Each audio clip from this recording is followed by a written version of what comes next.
లో దళిత వర్గాల్లో కానీ క్రైస్తవుల్లో కానీ ముస్లిం మైనార్టీలో కానీ గిరిజనులలో కానీ 400 స్థానాలు నరేంద్ర మోడీ గారికి ఇస్తే రిజర్వేషన్లు తీసేస్తారని ఇది వాస్తవం అని నేను అడుగుతున్నాను.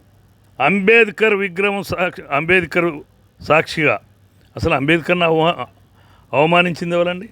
కాంగ్రెస్ పార్టీ. అంబేద్కర్ చిత్రపటాన్ని పార్లమెంటు భవన్లో కూడా పెట్టలేదు.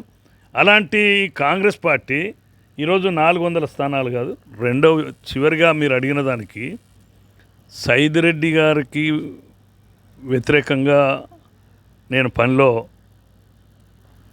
లేననేది వ్యతిరేకం లేదు. ఆయన మీకు ఇంతవరకు వచ్చి కలవలేదు. ఇక్కడ క్యాడర్ మొత్తం సైదిరెడ్డి గారు నన్ను 2 సార్లు కలిసినాడు. నేను రాష్ట్ర పార్టీతో నాతో మాట్లాడింది.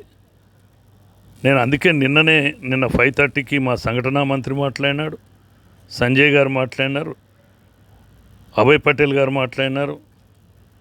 నేను 5:30కి పార్టీ ఆఫీస్ నుంచి వెళ్ళొచ్చి రాత్రి 8:30కు సూర్యాపేటలో సైదిరెడ్డి గారితో ముఖ్య సమావేశం పెట్టినాం. శక్తి కేంద్రం ఇన్ఛార్జీలు ఆ పై నాయకులతో. ఖచ్చితంగా ఈ నల్గొండ పార్లమెంటులో భారతీయ జనతా పార్టీ విజయం సాధించబోతుంది. సైదిరెడ్డి గారు గెలుస్తున్నాడు. నరేంద్ర మోడీకి కానుకగా నల్గొండ పార్లమెంటు స్థానాన్ని ఇవ్వబోతున్నాం.